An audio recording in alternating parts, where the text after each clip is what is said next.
Welcome to Midnight Rain Tales. The world sleeps, and the rain begins to whisper.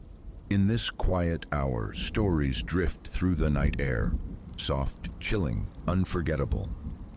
Here, under the midnight sky, we share the tales the rain refuses to forget. Stay close and listen.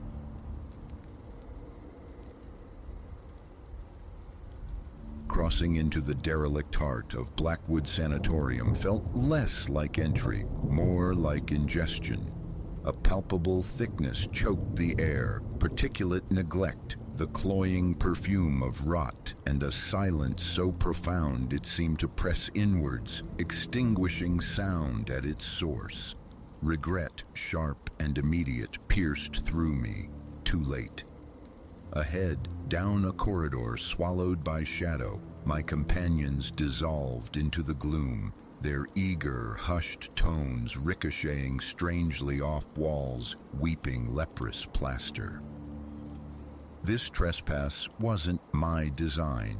Such ruin raiding, particularly within walls saturated with a poisoned legacy like Blackwood's, held no allure for me. Shuttered since the 70s amidst swirling scandals of inmate violation and ethically void experimentation, its name alone conjured local phantoms, unquiet echoes, phenomena defying explanation, fantasies I'd always maintained. Now, adrift in the decaying grandeur of the entrance hall, certainty wavered. "Alara, keep up!" Reese's voice echoed, thin and distant. "Don't lag behind."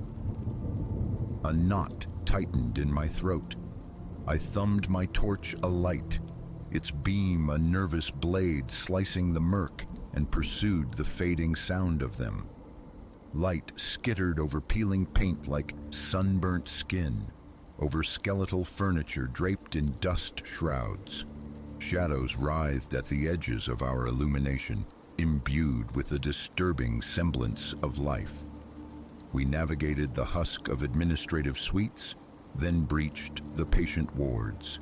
Each doorway framed a tableau of quiet desperation, leather restraints still buckled to corroded bed frames, sepia photographs clinging precariously to stained walls, the intimate debris of lives abruptly abandoned decades prior.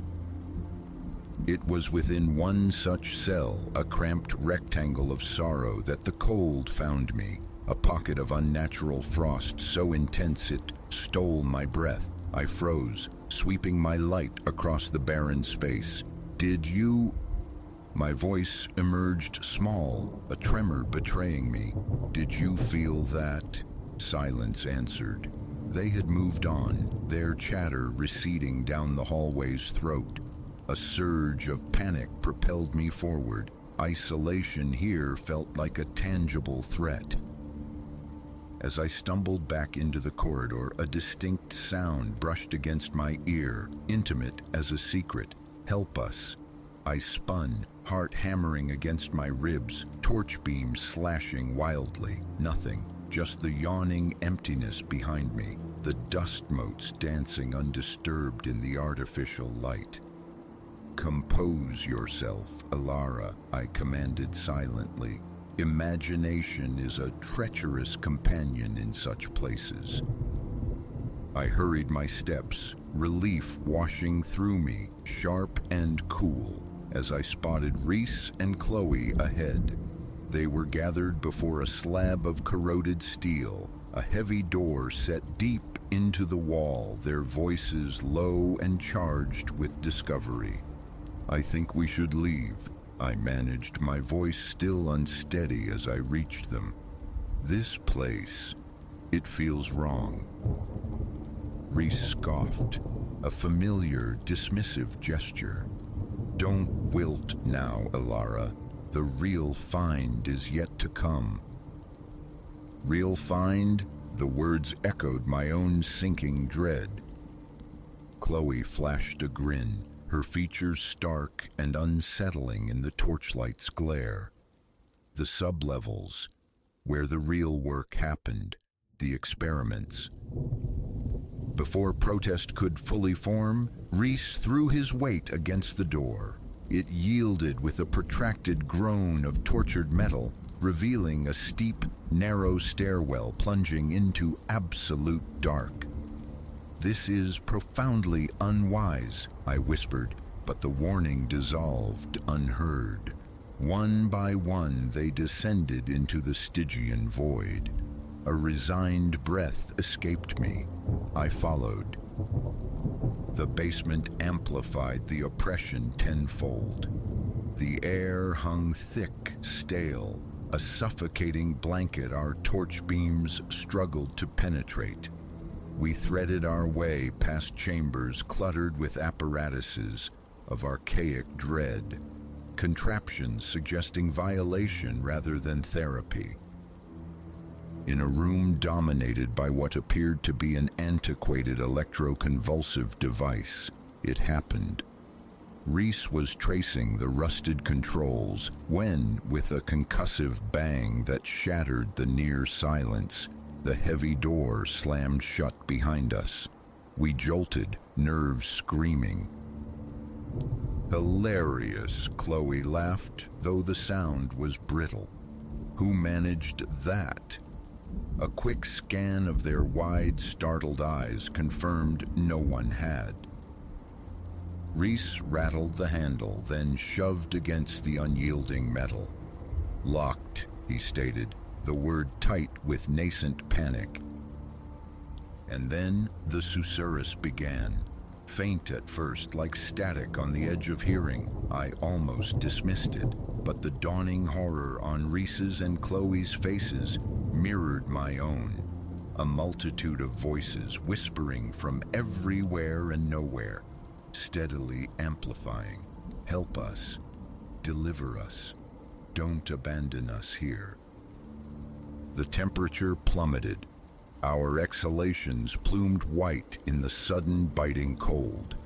Around us, the dormant machinery began to quiver, then rattle, a discordant symphony awakening from decades of slumber. Chloe cried out, her finger trembling as she pointed towards the room's far corner. There, coalescing from the deepest shadows, stood a form. Hazy, indistinct, like sculpted smoke, yet undeniably humanoid. The pale drape of a hospital gown, the dark suggestion of bindings at its wrists. As we stared, paralyzed by terror, more began to manifest. They bled from the walls, shimmered into existence in the oppressive air, their whispers swelling into a cacophony of spectral grief and accusation. "You forgot us. We suffered. Now you will know."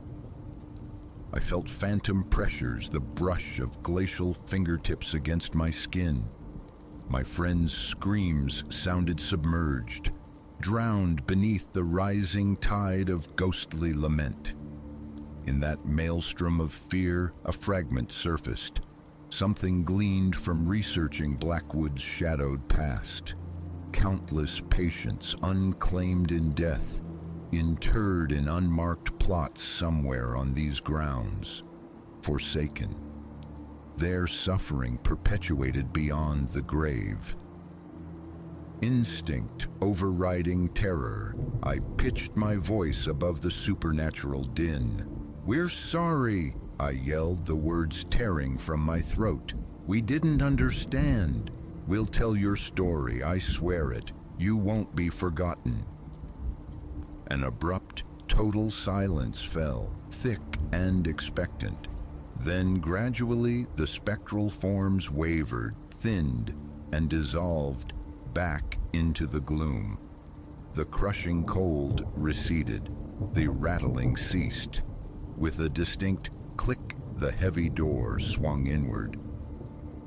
No urging was necessary. We fled, a frantic scramble up the stairs, a desperate flight through the decaying wards, bursting out into the blessed cool of the night. lungs burning, hearts pounding a frantic rhythm against our ribs. Standing there, gasping under the indifferent stars, I knew something irrevocable had shifted within us. We had brushed against a reality that defied reason, witnessed forces utterly beyond our grasp. In the weeks that followed, the promise echoed.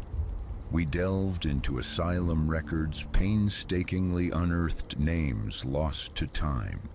Collaborating with local historians, we helped establish a modest memorial, a granite testament ensuring those who endured Blackwood's horrors and were erased in death would finally be acknowledged. Slowly, the nightmares subsided. The phantom chill of spectral fingers became a less frequent visitor. The whispers in the periphery faded. But the night in Blackwood Sanatorium remains indelible. It taught me the porousness of the veil between worlds, the existence of energies our sciences cannot map. It underscored the profound weight of remembrance, the quiet power in righting historical neglect, and crucially, it taught me reverence for that quiet, insistent inner voice, the one that murmurs, perhaps turn back. Sometimes that intuition perceives truths far deeper than conscious thought allows. I never ventured into another derelict space, yet sometimes drawn by an unseen current on quiet evenings, I visit the memorial. I stand before the etched names, murmuring a quiet apology into the stillness, and occasionally, just occasionally, a soft breeze stirs, feeling remarkably like a sigh, a wordless gratitude from souls finally granted peace. Blackwood still stands, a skeletal monument to darker epochs, but now imbued with the resonance of our encounter, it serves a different purpose, a reminder of empathy's reach, of the imperative to remember the forgotten, and a stark warning. Some thresholds are best left uncrossed, some histories best left undisturbed, for you cannot know what waits on the other side, yearning for release.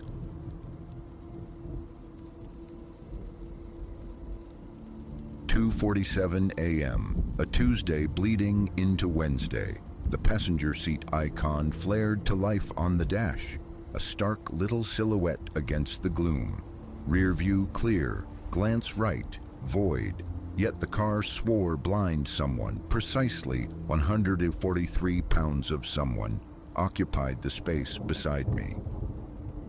8 years I've stalked Chicago's nocturnal veins for the ride-hail giants, seen the spectrum, collegiate revelry curdled by cheap liquor, venomous whispers between lovers, souls fraying at the edges under streetlights. This felt different. The ping arrived.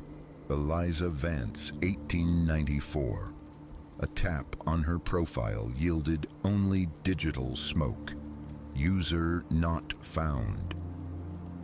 Genesis Point, Michigan Avenue, shadowed by the crenellated stone of the water tower. October wept a cold, persistent drizzle, the kind that seeps into marrow. Just shed my last fare, thoughts turning homeward when the summons came. Immaculate rating, 497. Pick up exactly where my tires kissed the curb. 5 minutes ticked by, engine a low thrum, wipers metronomic against the weeping glass. No soul emerged. My thumb hovered over cancel. Then the light. Faulty sensor, I reasoned. Cars endure urban punishment. Circuits fray. Reached across, pressed the seat cushion. It yielded a distinct compression, as if resisting unseen weight. My hand withdrew. The indentation lingered, a phantom presence slow fading. Anyone there? The words felt absurd, swallowed by the sudden chill. Temperature plummeted, my own breath plumed, a pale ghost in the cabin air. Phone felt cold in my grip, stabbed at cancel ride. The screen flickered, refreshed, stubbornly displaying the active trip. Navigation bloomed unbidden, charting a course toward Lincoln Park. Logic screamed, bail, cut the engine, walk away. But Rentloom's tuition bleeds you dry, and a sliver of something else. Morbid curiosity, perhaps.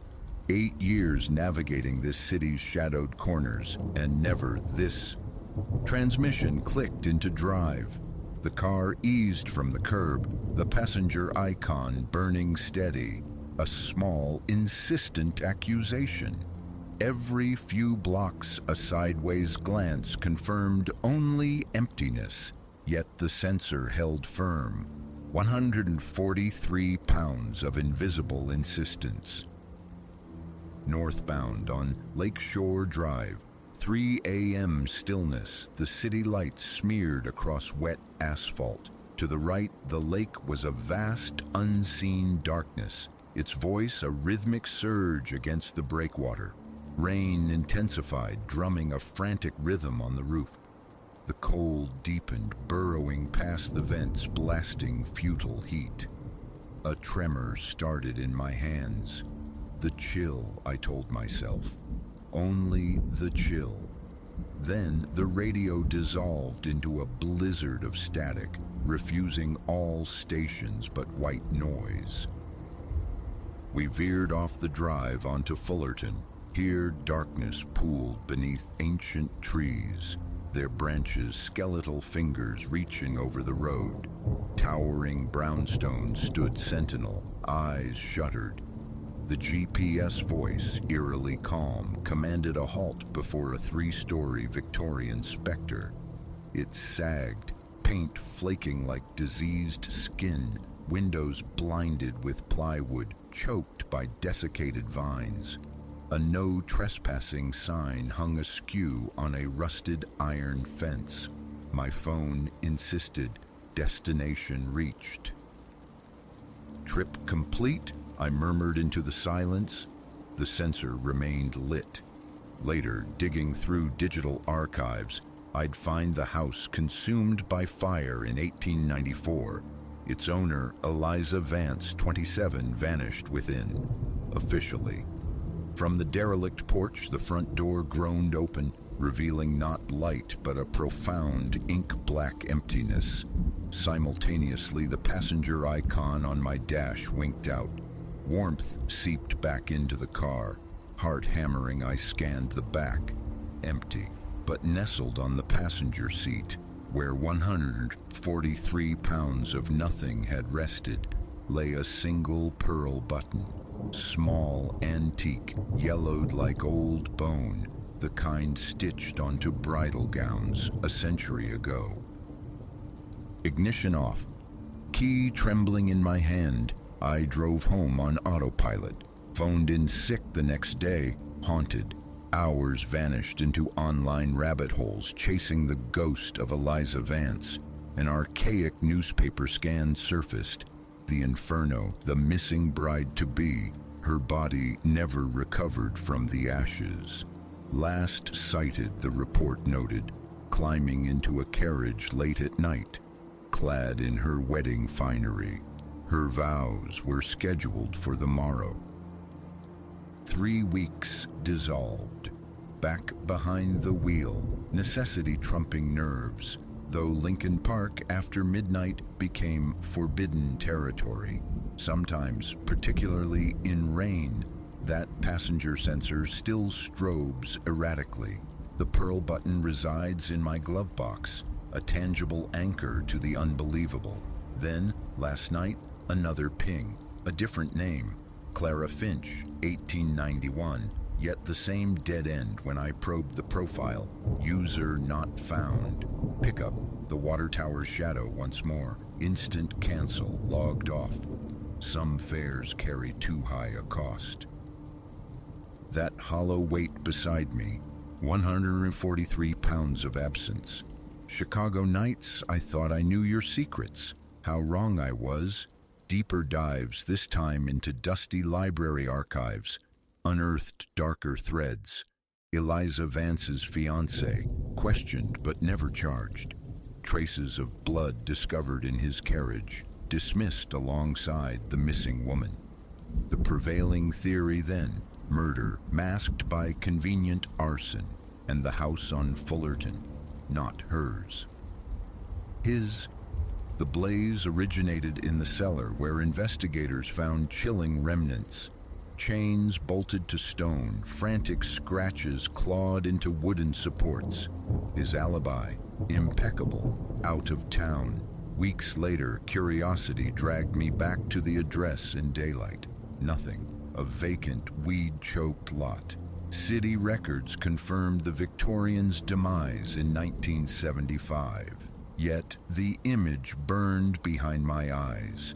Peeling paint, boarded windows, a door gaping into darkness. I know what stood there that night. Since Eliza, things have shifted. The sensor stirs more frequently now, always late, always when I'm alone. The chill returns, the radio crackles. But the weight varies, 160 pounds, 118, 175. Different spectral coordinates pinging on the app, different destinations ghosting into existence where only empty lots or modern structures stand. Then a flesh and blood fair, a sharp-eyed woman from the Chicago Historical Society. Casually, I steered the conversation toward 1890s disappearances. Her eyes lit up. Her current obsession, she confided. Dozens vanished back then. Young women swallowed by the city night. Most last observed entering carriages. None ever resurfaced. Just now, the icon glows again. 136 pounds this time. The app displays the request, Clara Finch, 1891. Outside, the first drops of rain begin to slick the streets. A familiar cold snakes through the vents. My phone's map is already alive, tracing a path toward the forgotten arteries of the old stockyards. Every instinct screams, go home, lock the doors, forget. But the faces flicker in my mind. Eliza and the faceless dozens the historian spoke of. Lost whispers across a century, perhaps still searching, still trying to arrive. The unseen presence beside me seems to stir, a subtle shift of weight. Amidst the radio's hiss, a faint thread of sound, a voice. The navigation waits, patient, engine murmurs. Put the car in drive. Some destinations choose you. Easing into the desolate street, a glance sideways, still emptiness. But wait, tiny, perfect spheres of moisture bead on the leather upholstery, like condensation or weeping. The dash clock glows, 2:47 a.m. Behind me, Chicago dreams fitfully. Ahead, darkness and silence reign. Left turn, deeper into the skeletal remains of the industrial district. Warehouses rise like mausoleums on either side, relics of a bygone century's toil. Rain lashes the windshield now. The static sharpens, coalescing into something akin to sorrowful murmurs, maybe words. The time clicks over, 3:33 a.m. The sensor flickers, adjusts. 139 pounds now. Through the electronic snow, did I hear a whispered, please? Ahead, the target looms, an ancient brick warehouse. The navigation confirms, arrived. But the building, it's wrong. It looks whole, intact, impossibly solid. Windows faintly luminous, hinting at life within, as if plucked from 1891. The light dies, warmth floods back. Silence descends, absolute. On the passenger seat, another pearl button, twin to Eliza's, beside it something new, a fragile slip of yellowed paper, an antique newspaper fragment, the ink faded but legible. Clara Finch, 19, vanished. Last seen vicinity warehouse district late Tuesday. Information sought. Long moments I sit there, engine idling, wipers sweeping aside the rain. Finally, I gather the button, the clipping, add them to the glove compartment's strange reliquary, evidence of the inexplicable. Glancing up, the warehouse is derelict once more, windows vacant, brick crumbling. Answers sleep in there, perhaps. Truths entombed by time. Reason urges retreat, home, forgetfulness. But a deeper current holds me. I know I'll be back. Shift into reverse. Back toward the familiar grid, the city of the living, of tangible fares and logical endpoints. But the buttons stay, the clippings remain. Each flicker of that sensor now carries profound weight. Not every passenger casts a shadow. Not every journey follows the map. Perhaps this is the fare I'm truly earning. Not payment, but testimony. A witness across the chasm of years, affirming their stolen presence, their silenced stories. The rain softens to a mist as I near my own street. This isn't an ending, merely a pause. Other whispers wait in the city's hidden corners. Other journeys demand completion. That witching hour, 2:47 a.m., now holds a permanent reservation in my mind. I'll drive, I'll watch, I'll collect their fragile tokens. One last check in the rear view before turning in. A flicker, a shape in the gloom, lace at a collar, the gleam of pearl buttons. Gone.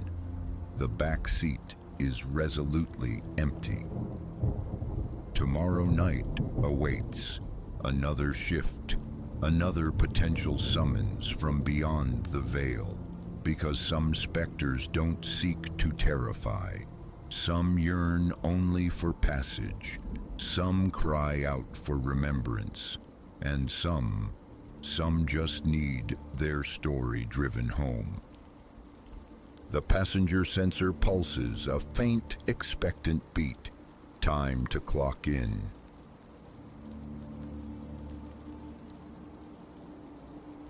The word vacancy stuttered in sickly crimson against the oppressive dark, a lone, desperate pulse on the edge of nowhere.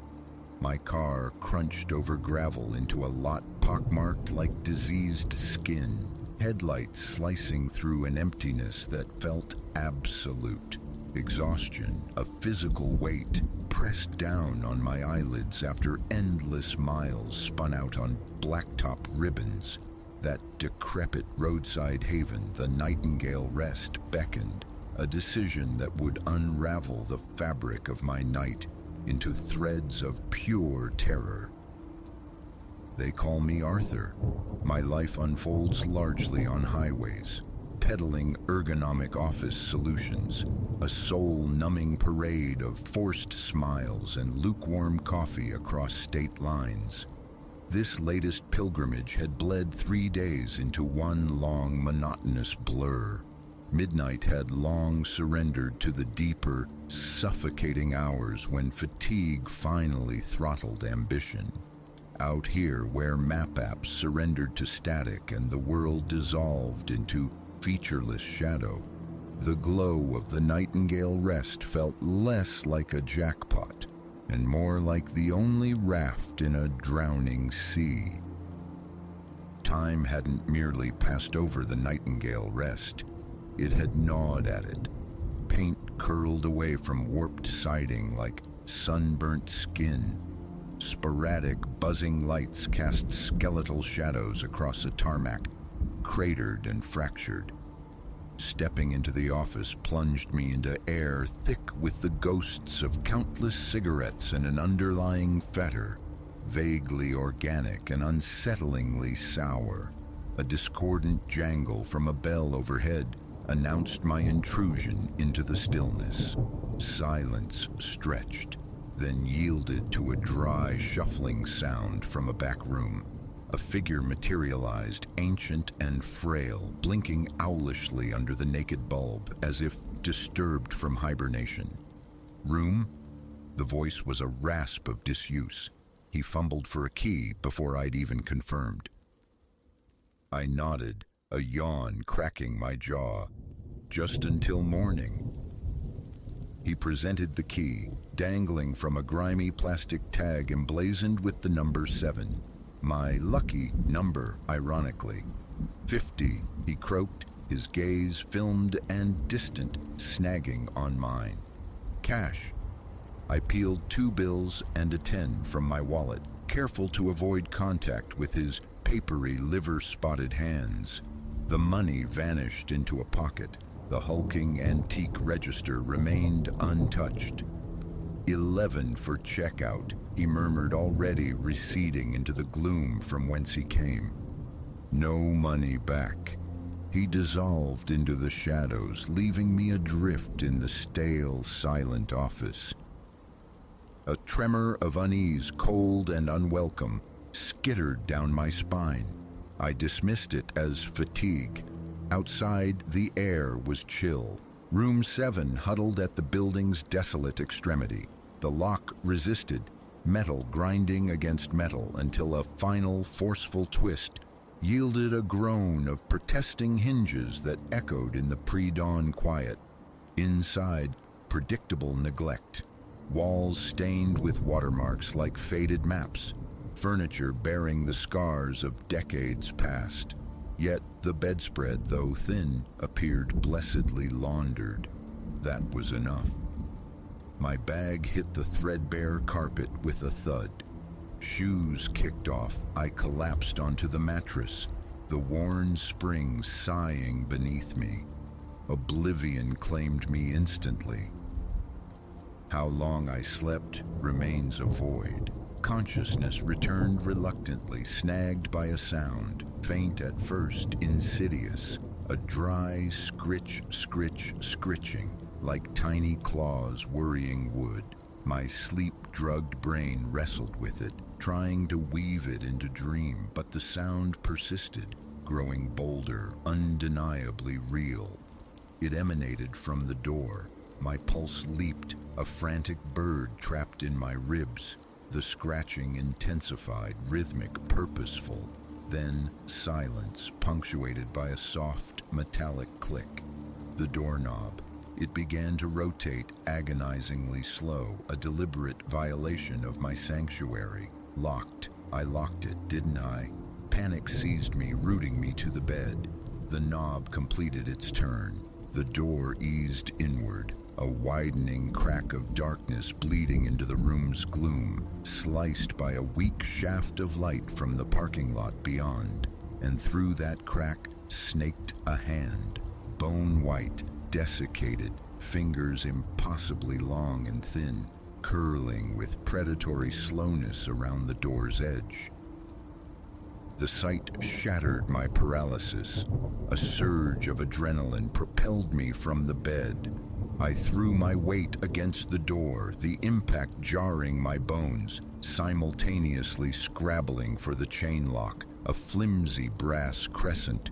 The spectral hand retracted instantly, accompanied by a soft, sibilant sound.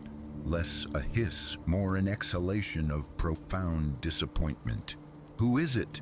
My voice cracked, a feeble imitation of authority. "Get away! Police are coming!" A lie, desperate and transparent. The silence that answered was absolute, heavy. Then faint shuffling sounds receded down the walkway. I remained plastered to the door, breath sawing in my throat, ears straining against the frantic thrumming of my own blood. Minutes bled into an eternity before I dared approach the peephole's distorted eye. Nothing. Just the empty concrete path gleaming faintly under the weak security lights. Sleep was annihilated. I retreated to the farthest corner, dragging the cheap desk chair with me, switching on its dim lamp. My folding knife, usually reserved for opening packages, felt pitifully inadequate in my slick palm. Every settling groan of the old building, every sigh of wind against the window pane, sent fresh jolts of terror through me. Leaving was unthinkable. The unseen presence might linger, waiting just beyond the threshold. Dawn seeped through the grimy window, a gray, reluctant mercy. The spectral horrors of the night seemed to shrink, though not disappear, in the nascent light. With hands that still trembled, I stuffed my belongings into my bag, a frantic urgency propelling me. Easing the door open, I scanned the walkway, empty. My car sat alone in the cracked lot, except for a rust-eaten pickup truck near the office, presumably the proprietor's. I practically sprinted across the gravel, yanking open the car door. "Off already?" The voice, dry as autumn leaves, rustled directly behind me. I spun, heart leaping into my throat. The old man stood there, materialized from nowhere.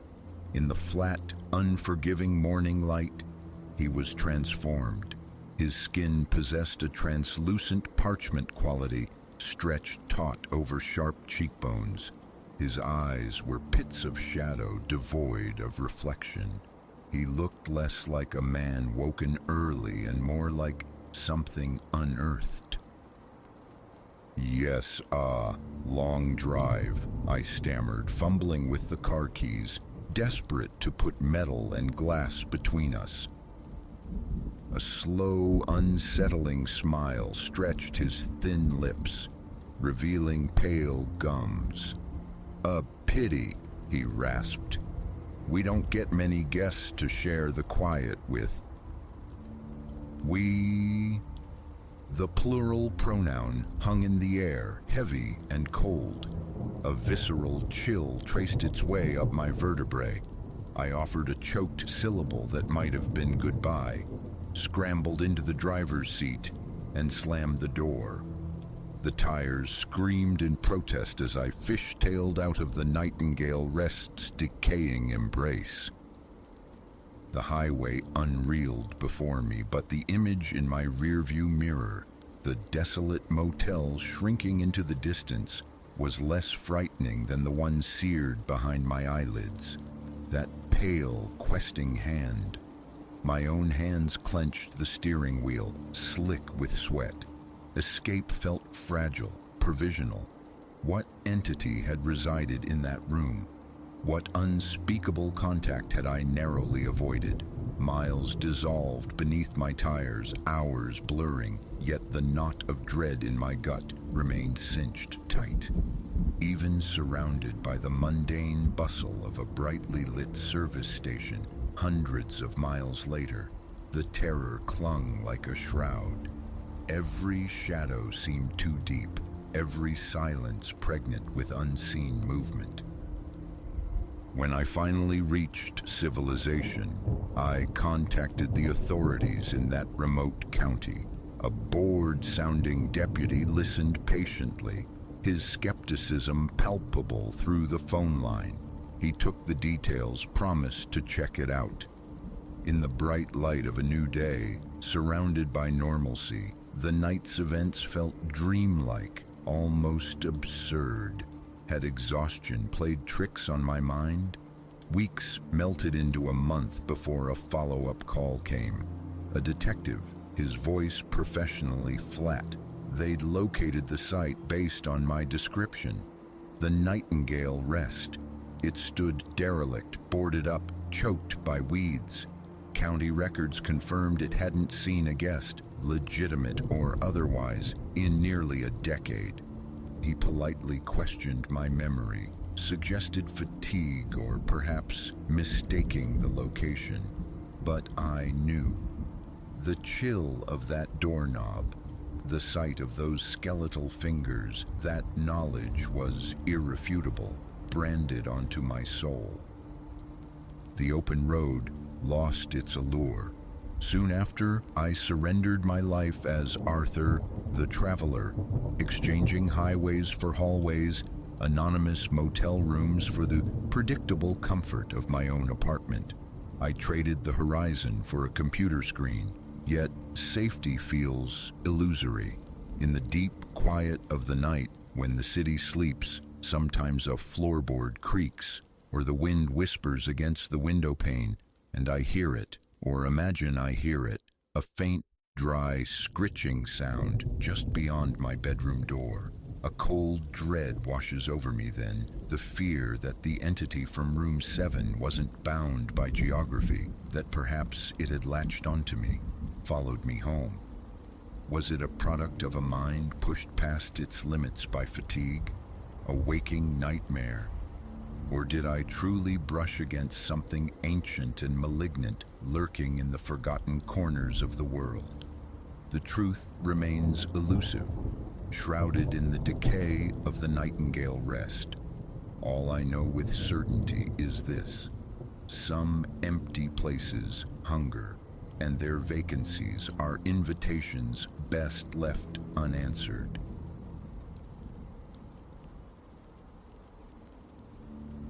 The first stone announced itself not with a warning, but with an explosion of glass. Shards rained onto the linoleum, glittering like malevolent diamonds under the kitchen light. Clara cried out, a sharp, tearing sound, pulling our daughter Maya impossibly closer, as we instinctively sought refuge in the corner of the rented haven that had, moments before, felt like paradise. Outside, the voices swelled, a guttural tide rising against our walls. Leave, filth, ain't welcome. Our dream, woven from threads of mountain air and family laughter, was unraveling into a primal tapestry of fear, a crucible that would either break us or forge us anew. My name is Elias. I map the digital world for a living, a cartographer of code in the city's sprawling grid. 35 years I'd navigated that concrete landscape. Clara and I, starved for stillness, had orchestrated this escape for months, yearning to steep our 5-year-old Maya in the untamed green, the quiet majesty of the peaks. The cabin, discovered in the glowing ether of the internet, promised serenity, a secluded perch within a tiny community etched into the mountainside. It beckoned, a respite from the urban clamor, a space to simply be. And for 2 sun-drenched days, it delivered. We traversed moss-carpeted trails, sacrificed marshmallows to crackling flames beneath a velvet sky littered with stars, and drew the pine-scented air deep into city-starved lungs. Maya moved through it all with the rapt attention of a pilgrim, her small face luminous with discovery. Clara and I felt the tight knots of our everyday existence loosen, hour by quiet hour, but the third dawn carried a chill that had little to do with altitude. A trip into the hamlet for essentials brought averted gazes, conversations that died mid-sentence as we crossed thresholds. An old man, weathered as the mountains themselves, spat deliberately onto the dusty path as we passed. We tried to dismiss it, the reflexive suspicion small, isolated places sometimes hold for the unfamiliar, outsider static. That evening, twilight painting the valley in bruised purples, we lingered on the porch. A pickup truck, engine snarling, ripped past on the dirt track below. An arm thrust out, a bottle arced through the air, shattering near our feet in a spray of cheap beer and malice. "Go home," the driver bellowed, the words thick but sharp with venom. We scrambled inside, the click of the deadbolt echoing unnaturally loud. Clara's eyes pleaded, urging immediate flight, but I, anchored by the week we'd paid for, argued it away. One drunk, I insisted. One bitter fool couldn't spoil this. Blind optimism, a luxury we could no longer afford. The following day, the air in town was thick enough to taste. stares were no longer furtive, but direct, hostile. Mutterings followed us like shadows. At the diner, the waitress, offering an apology thin as onion skin, fumbled our plates, sending eggs and bacon skidding across the worn floor. As we retreated, I caught fragments from a knot of men by the counter. "Ain't right," one grumbled, "their kind. Poisoning the well." I hurried Clara and Maya back towards the cabin's fragile sanctuary, a cold dread coiling in my gut. What transgression had we committed? We offered only courtesy, trod lightly on their ground. The animosity felt rootless, terrifyingly arbitrary. Night fell, and with it came the stones. First one, then another, a violent percussion against the fragile peace. And then the chanting began, a ragged chorus demanding our expulsion. My call to the local sheriff met a drawling indifference that froze my blood. "Can't help ya," the voice on the line sighed, tinged with something disturbingly close to amusement. "Folks round here, protective. Best you move along before it gets out of hand." The click of the disconnected line was a hammer blow, utterly, terrifyingly alone. No cavalry, no intervention. I met Clara's gaze, her face a mask of stark terror, saw Maya, small and bewildered, burrowing into her mother's side. In that instant, the mantle of protector settled heavy on my shoulders. We had to escape. The crowd pulsed outside, their anger escalating, torches casting flickering demonic shadows against the drawn curtains. This wasn't just a few disgruntled locals. It was a mob, fueled by a fear of the other, a poison I couldn't fathom. "We have to go," I breathed, the words barely audible. "Now." Clara nodded, fear still etched on her features, but overlaid now with a steely resolve. We moved with desperate efficiency. I stuffed essentials, clothes, documents into a backpack. Clara gathered water, a little food. Maya, bless her resilient heart, seemed to grasp the urgency, clutching her worn stuffed rabbit in stoic silence. The sharp crack of splintering wood from the front door spurred us on. They were breaking through. Time had evaporated. I guided them towards the rear of the cabin, towards a small, overlooked window, emptying into the dense woods cloaking the property's edge. As I pushed Clara and then Maya through the narrow opening, a resounding crash echoed from the front room, the door giving way. Heavy boots thudded inside, angry shouts filling the space we'd just vacated. We didn't hesitate. We plunged into the embracing, sightless woods. The forest thrummed with its own nocturnal symphony, but the only sounds that registered were the frantic hammering of my own heart and the ragged gasps of my family beside me. Behind us, the mob's triumphant cries dissolved into frustrated confusion as they found their quarry vanished. We pushed deeper, the undergrowth snatching at our clothes, unseen roots conspiring to trip us. Branches whipped our faces like accusations. Maya, despite her efforts at bravery, let slip small, choked sobs. Clara stumbled. I caught her, held her for a brief, desperate moment. "It's okay," I whispered, the lie tasting like ash in my mouth. "We'll be okay." Minutes stretched into an eternity, perhaps 20 in reality, before the distant growl of engines reached us. They hadn't given up. They were spreading out, organizing a hunt. Panic surged, a cold tide threatening to drown me. I fought it back. Think. The map I'd glanced at in the cabin. A river not far off. Our only chance.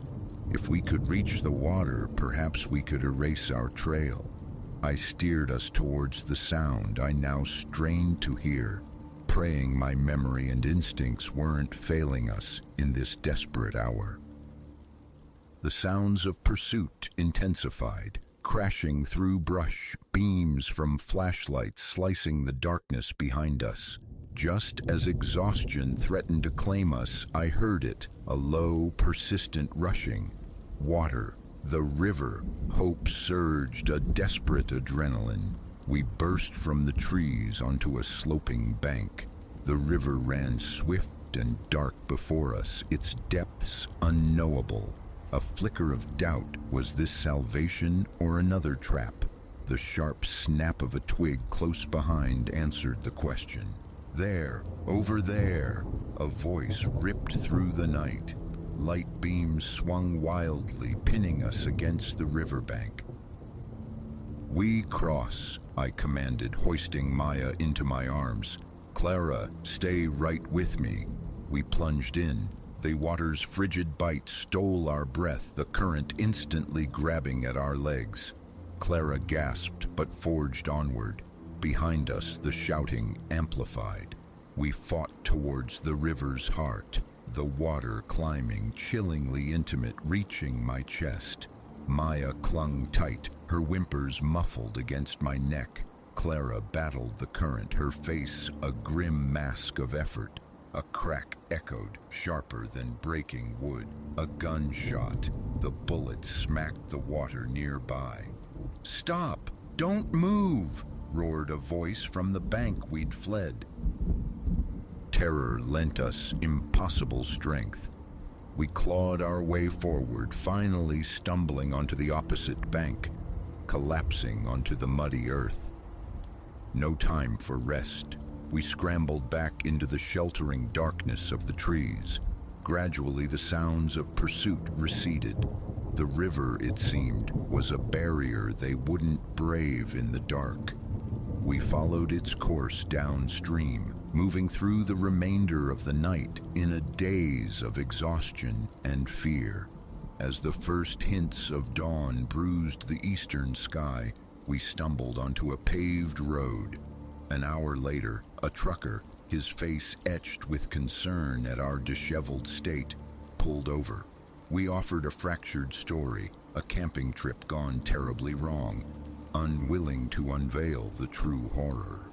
He deposited us in the next significant town where the state police listened, their faces grim. An investigation began, its tendrils reaching back towards the poisoned community, though its ultimate conclusions never reached us. Whispers confirmed a history, a pattern of hostility towards outsiders, though never before this violent eruption.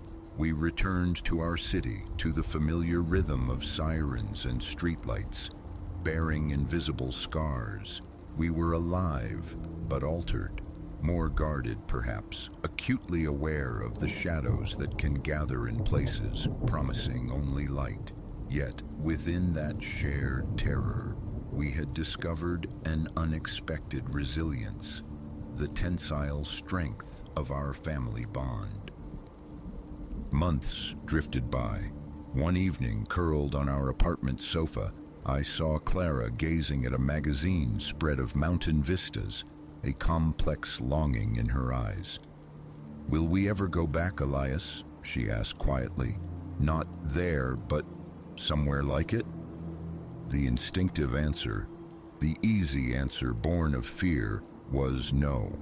But looking at my wife, her quiet courage, and my daughter, who had weathered the storm with astonishing fortitude, I knew that surrender was not an option. To yield would be to let the darkness win. "Yes," I heard myself say, the conviction surprising even me. "Yes, we will. We'll be smarter, warier, but we won't let them steal the world's beauty from us." Clara offered a small, tremulous smile. In that shared glance, I saw the path forward. We had walked through fire and emerged scarred but whole. Whatever lay ahead, we would face it together.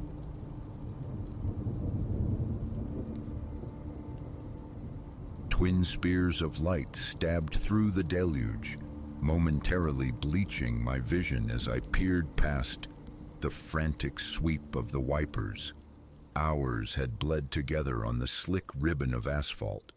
The highways drone a lullaby threatening to pull me under. Then, abruptly, a silhouette materialized roadside, stark against the weeping gray, thumb hooked skyward in that ancient plea. A tremor of caution, my mother's spectral warnings whispering against the drumming rain. Yet the storm intensified, lightning sketching the man's sodden outline against the churning sky. A pulse beat, a decision forged in the tempest's heart. I eased the car onto the gravel shoulder, the stones chattering beneath the tires. He came at a half run, shoulders hunched, a refugee from the downpour. The passenger door swung open, admitting a gust of rain-chilled air, and him. Closer now, younger than anticipated, perhaps mid-20s. High cheekbones carved sharp shadows on his face, and his eyes, catching the faint dashboard glow, held an unnerving luminescence. "Appreciate it," he murmured, shaking water from his dark hair with a canine abruptness. "Thought I might dissolve out there." A nervous laugh escaped me, a flimsy shield against the unease coiling low in my gut. "No trouble, destination." "Just need to get further on," he answered, a study in vagueness, his gaze flicking around the car's confines. "Mind if I thaw out before pointing the way?" I nodded, coaxing more warmth from the vents as we merged back into the river of traffic. I felt his stare, a prickling awareness on the back of my neck. "I'm Elias," I offered, hoping the sound of a name might dispel the thickening quiet. "Silas," he returned, the syllable landing just a fraction later than expected. Silence descended again, heavy and deep, punctuated only by the rhythmic sigh of the wipers clearing the glass. My peripheral vision kept snagging on him. Something dissonant hummed beneath his stillness, a frequency I couldn't quite tune. "So," I ventured, pushing against the oppressive quiet, "what has you braving this monsoon on foot?" Silas shifted, the vinyl seat creaking beneath him. Just finding my way home." "And home is where?" Another pause, stretched, taut as wire. "Around." My brow furrowed. The evasiveness wasn't just guarded, it felt deliberate, a wall hastily erected. I pivoted conversationally. "Well, I'm heading to see my sister. First baby, a little girl. Clara makes me an uncle," I said, injecting a brightness that felt utterly false. Silas offered no reply. A sideways glance revealed him staring rigidly ahead, jaw muscles knotted tight. "You all right there?" I asked. He blinked, surfacing from some private depth. "Yeah, apologies, just weary, I suppose." The rain began to soften its assault, thinning to a persistent drizzle. Ahead, the blue glow of a rest stop sign emerged from the gloom. "Hey, okay if we pull off for a minute. Need to unkink my legs." Silas's head snapped toward me. "No." The word clipped and sharp. He softened it instantly. "I mean, could we just press on? I'm really aiming to get there quick." My heart gave a hard thump against my ribs. This was wrong. Unequivocally wrong. "Get where, precisely? You never actually said." He raked a hand through his damp hair, a gesture betraying a sudden fissure of vulnerability.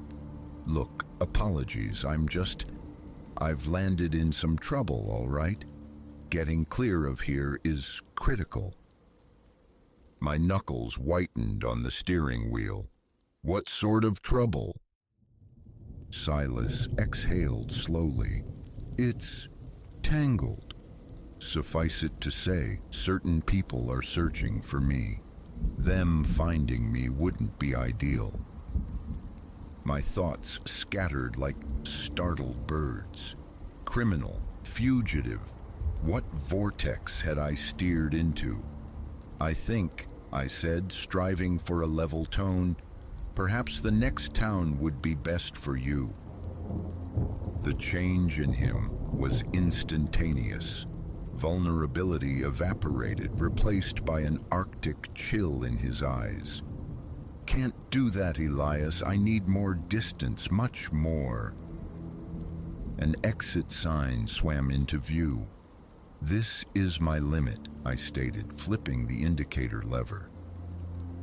Quicker than thought, his hand shot out, clamping onto my forearm. His grip was astonishing, unyielding as forged metal. Keep driving, he commanded, his voice a low, dangerous thrum. Ice water sluiced through my veins. Picking him up wasn't just foolish, it was a catastrophic error. And now I was sealed in this hurtling capsule with him. Look, friend, I don't want any issues. I managed, battling the tremor in my voice.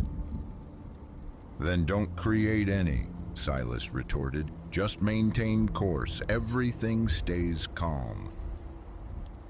I nodded, mouth desert dry. My brain frantically cycled through escape scenarios.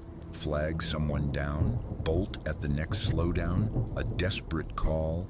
As if intercepting my frantic calculus, Silas reached into his jacket. A small switchblade appeared in his hand.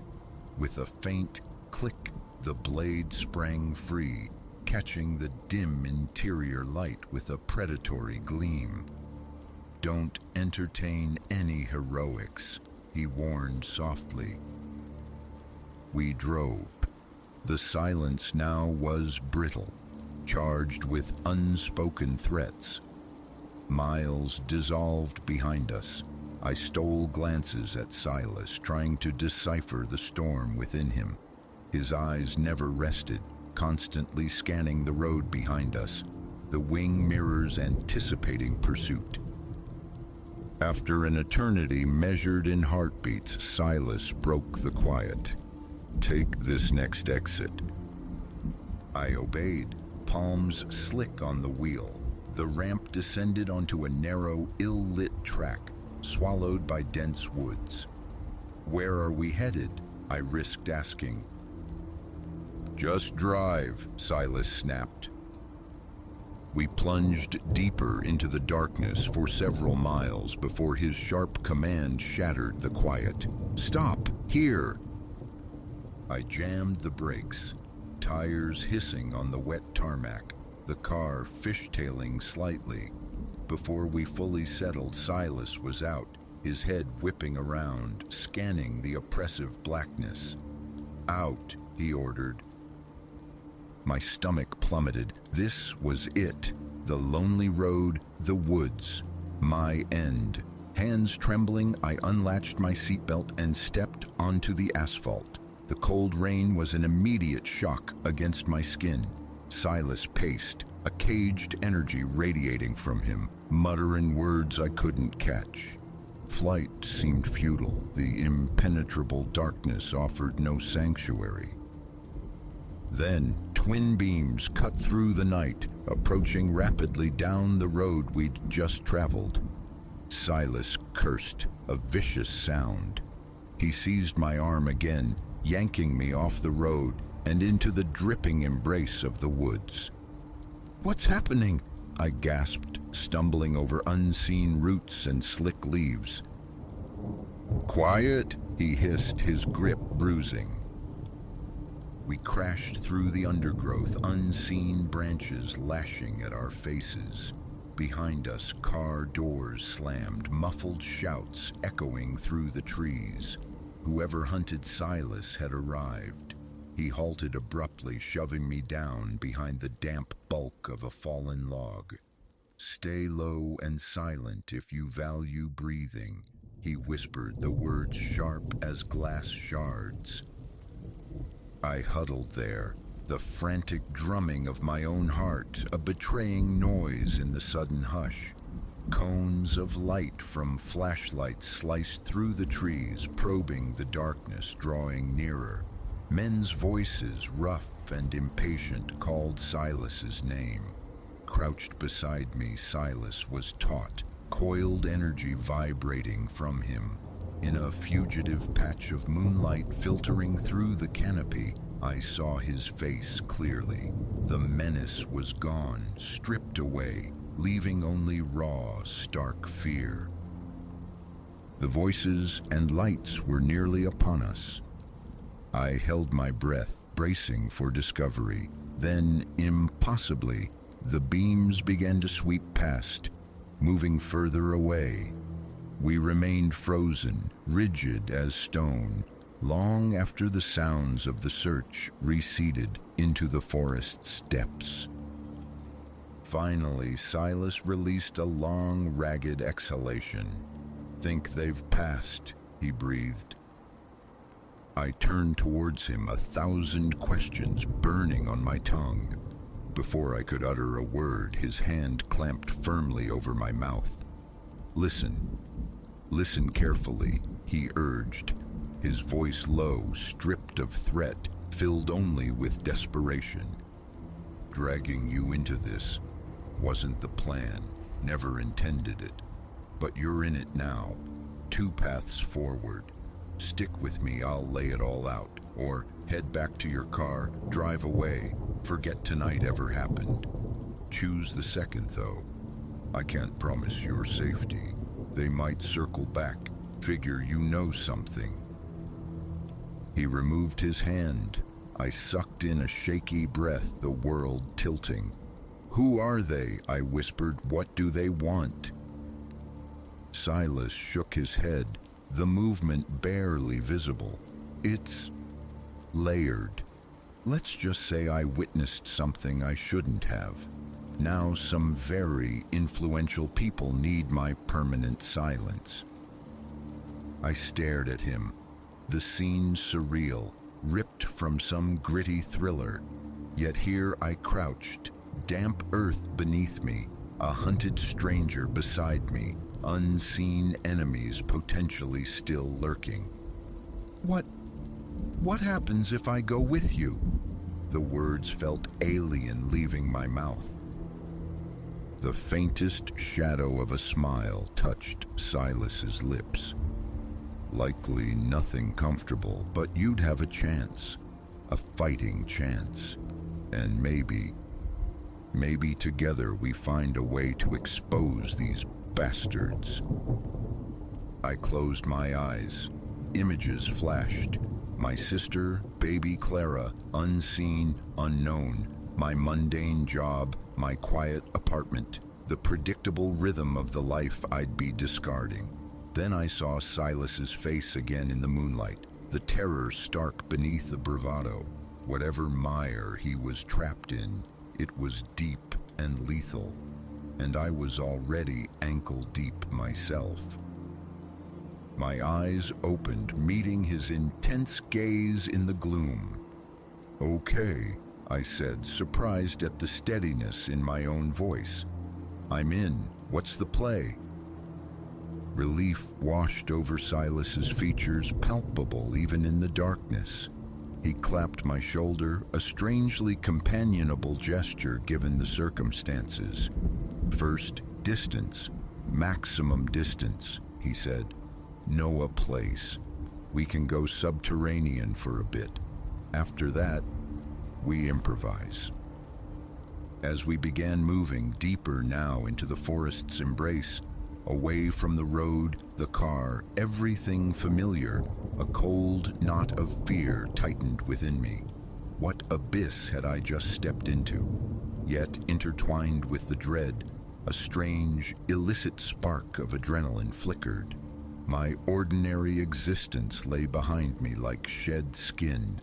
Ahead stretched a path shrouded in danger, steeped in mystery, illuminated only by the fragile hope of uncovering a truth potent enough to make powerful men quake. The rain had ceased.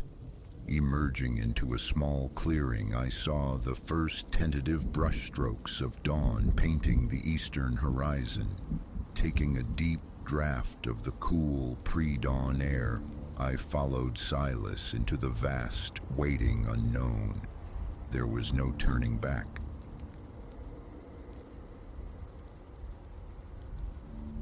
A season etched with strain had frayed Elias's spirit, compelling him towards solitude. The city's relentless clamor, the press of bodies, the weight of expectation. Escape felt less like desire, more like necessity. Thus he gathered his provisions, navigated serpentine roads leading away from civilization, and discovered a pocket of wilderness utterly severed near a dense tapestry of ancient woods. No other soul marred the isolation. It was precisely this profound quietude he craved, a communion solely between the forest's breath and his own. His shelter, a modest dome of canvas, rose beside a clearing where a stream traced a silver ribbon through the moss. Gear unpacked, the first day dissolved into aimless wandering and immersion in the sylvan realm.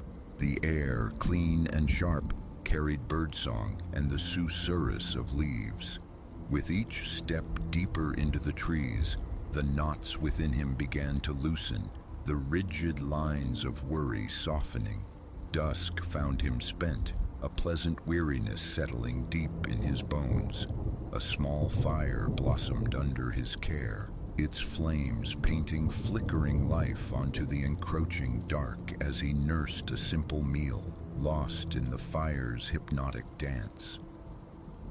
Beyond the fire's reach, the forest was an inky void. The stream murmured its constant secrets, punctuated by the distant, mournful cry of an owl. Otherwise, stillness reigned. Hours bled away as Elias sat transfixed by the flames, thoughts drifting like smoke. A fragile peace settled, a sense that, perhaps for the first time in an age, he could truly inhale, truly exist within his own skin. As embers glowed low, he fed the fire a few more logs, sinking back into his chair, a welcome drowsiness pulling at his eyelids. Then a whisper of disturbance, scarcely audible yet sharp enough to pierce his reverie. A furtive shifting emanated from the blackness encircling his small sphere of light. Elias straightened, senses straining against the fire's crackle. An animal, perhaps, a deer navigating the undergrowth, a foraging raccoon. No, the sound possessed a different quality, a measured, stealthy cadence, as if footfalls were being placed with deliberate care to avoid detection. A frantic drumbeat commenced in his chest. His gaze swept the impenetrable dark, finding nothing but shifting shadows. Phantoms conjured by solitude, he assured himself. He was undeniably alone, fear unfounded, yet the undeniable prickle of unseen eyes persisted, a certainty that something lingered just beyond the light, observing. Rooted to his spot, he listened into the profound silence, awaiting confirmation of his solitude or its violation. After several taut minutes, the sound vanished, leaving only the ambient woodland hum. He released a breath he hadn't known he held, forcing tension from his shoulders. Nothing, surely. The woods breathing, nature's nocturnal rhythm. He attempted to recapture the earlier serenity, but it eluded him. replaced by a prickling disquiet. The darkness felt less like an absence of light and more like a presence, sentient and closing in. He felt stripped bare, vulnerable. The urge to build the fire high warred with the instinct to remain inconspicuous. He chose the latter, letting the flames diminish, watching shadow puppets writhe upon the trees in the dimming glow. Eventually, logic dictated retreat. He meticulously doused the embers, secured the tent's entrance twice, and burrowed into his sleeping bag, praying for oblivion. But sleep offered no refuge. Lying cocooned in darkness, unease coiled tight within him. Every minute sound from outside, a twig snap, a leaf skitter, sent jolts through his system, urging him upright, demanding vigilance. He must have drifted into uneasy slumber, for the next awareness was abrupt. A silken friction against the tent canvas. He jolted awake, heart hammering, every nerve alight. Holding his breath, mind racing through dreadful possibilities, he listened. It came again, a dry scritching, tracing the fabric mere inches from his ear. His hand, trembling, fumbled for the flashlight. He thumbed it on, aiming its weak cone at the source of the sound. Nothing. Only the pale, taut skin of the tent wall. He drew a ragged breath, attempting composure. Then, again. More insistent this time, a palpable pressure against the fabric, as if something were probing its flimsy boundary. A glacial tremor traced his vertebrae. He couldn't stay passive, couldn't wait for the canvas to yield. Steeling himself, he eased the zipper open a fraction, peering into the void. The flashlight beam quivered as he swept it across the immediate vicinity. Empty. Only trees, shadows, and the distant, dark gleam of the stream. For long moments he remained poised at the opening, head thrust into the night, straining against the silence for any betraying sound. Nothing stirred. Imagination, he tried to convince himself. Frayed nerves amplifying the ordinary.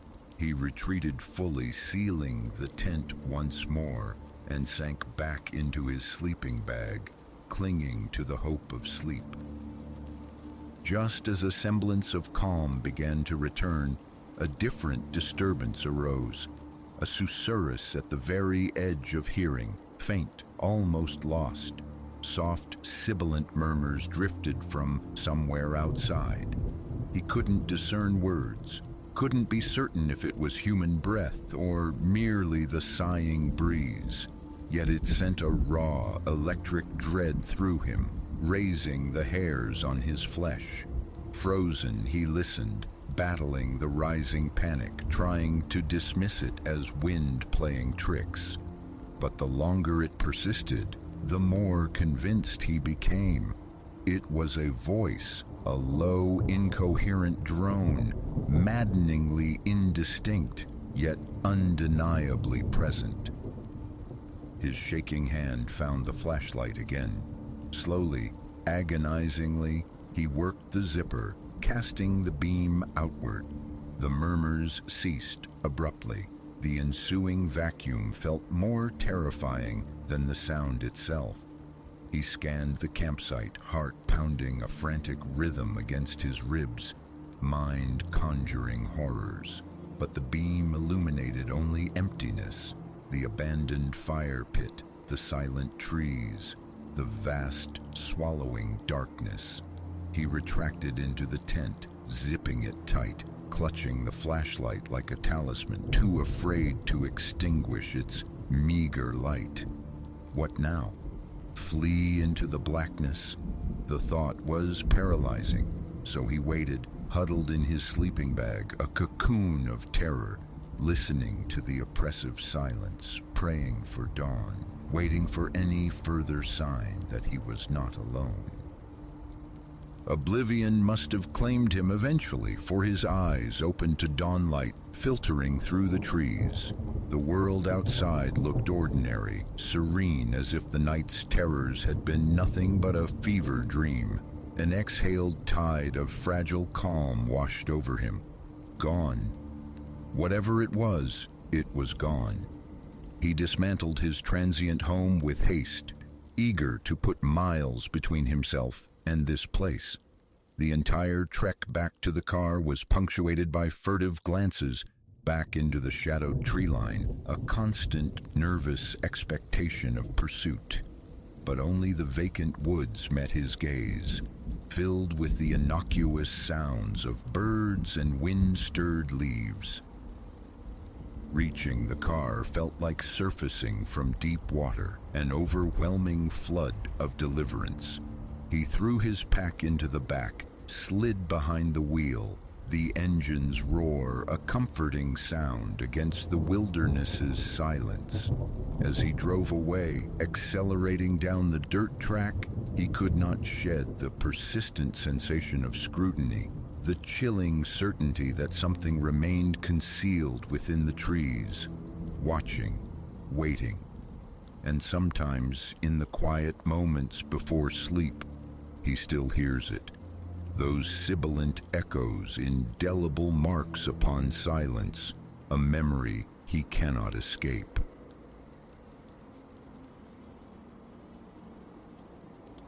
That particular day remains etched, a stain on memory, beginning as it did with a cascade of minor disasters.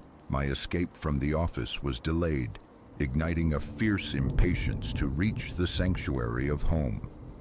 Settling into the driver's seat of my sedan, my sole intention was a direct trajectory homeward, no deviations, but the arterial road pulsed sluggishly, a clot of metal and frustration under the fading light.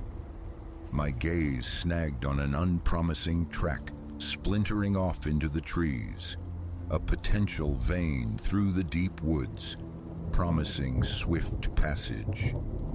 Uncharted territory for Alara, yet the urgency gnawed, outweighing caution. I wrenched the wheel, abandoning the choked highway for the beckoning path. Pavement surrendered to rutted earth almost immediately. The trees pressed closer, their canopy swallowing the dwindling daylight like a closing throat. A tremor of unease vibrated through me, a low hum beneath the engine's drone, but I pushed onward. Minutes dissolved into the deepening gloom before the machine beneath me began its protest. Headlamps blinked erratically, a failing Morse code against the encroaching shadows while the engine coughed, a sputtering complaint.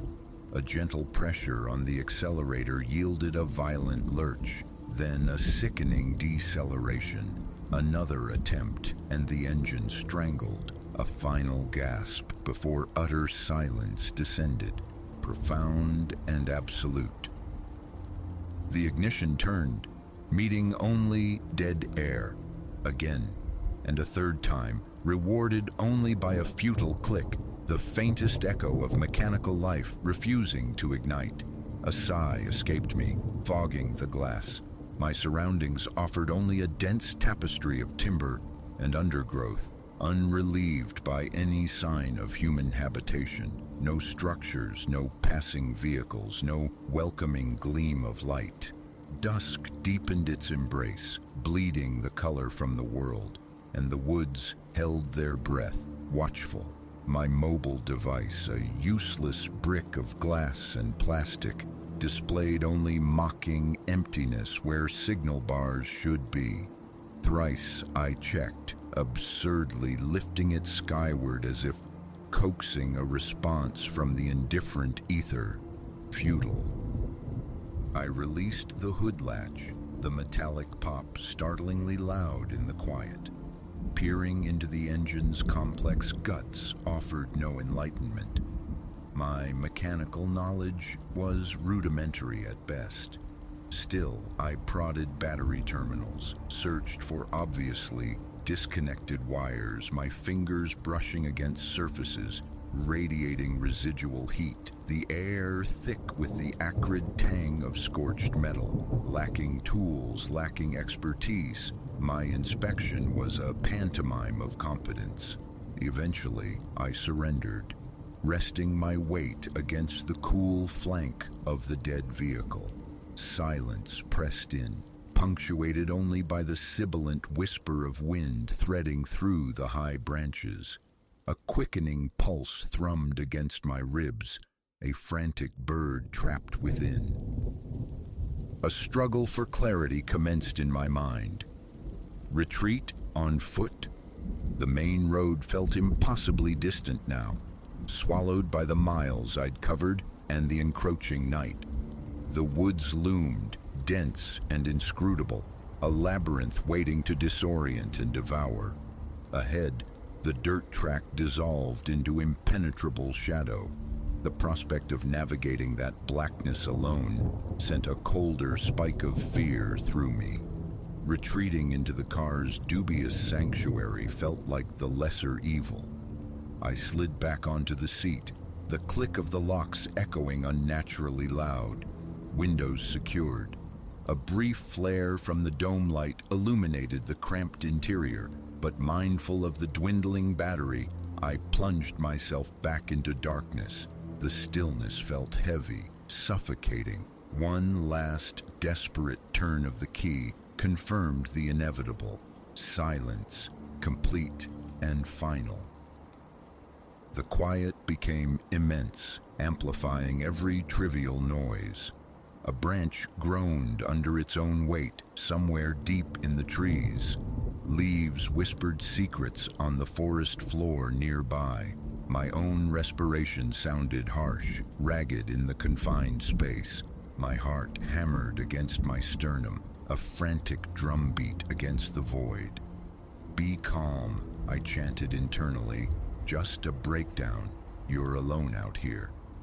Then a flicker of motion at the periphery of vision, a subtle shift against the dark backdrop.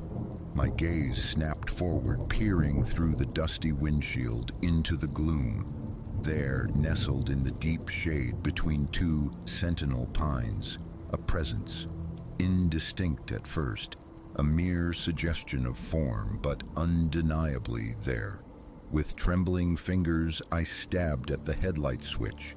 Twin beams lanced the darkness, splashing light onto the scene. A humanoid silhouette stood partially concealed by a thick tree bole, perhaps 20 feet distant. Form, yes, but details blurred into obscurity. No discernible features, crucially, no face. The instant the light struck, its head, or the shape where a head should be, snapped sideways with an unnatural, jarring quickness. I extinguished the lights, instantly plunging back into blackness, a desperate hope flickering that my eyes had conjured phantoms from the shadows. A band constricted around my chest, stealing breath. Cold sweat beaded on my brow. I held my breath, listening, caught captive by dread, waiting. Then, summoning a sliver of courage from somewhere deep within, I flicked the headlights on once more. It remained, shifted now, standing clear of the tree, directly facing the immobile vehicle, and the blankness. Its head was a smooth, featureless ovoid, pale in the sudden glare. No eyes to meet mine, no mouth poised to speak or scream. Just an undisturbed, vacant surface. Clad in drab, unremarkable garments, its posture was unnervingly neutral, neither advancing nor retreating, simply occupying the space before me. Again, I killed the lights, the darkness, a preferable unknown to that unsettling visage. A clammy chill permeated my skin. My hands trembled uncontrollably against the steering wheel. Another futile glance at the phone confirmed my isolation. Still no connection to the outside world. Reason scrabbled for purchase against the rising tide of terror. A prankster? Someone masked indulging in a cruel, elaborate game? Yet the sheer stillness, the utter blankness of that facade.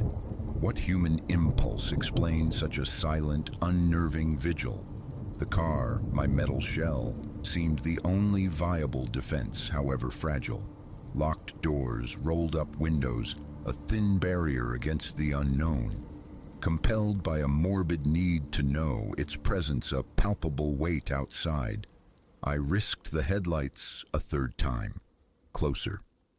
It now occupied the center of the dirt track before me, maybe only a few yards away, oriented towards the car. Still that terrifying absence of features, still utterly motionless, a statue carved from nightmare. I slammed the lights off, a choked curse escaping my lips. My pulse roared in my ears, a frantic rhythm against the oppressive silence, drowning out all else.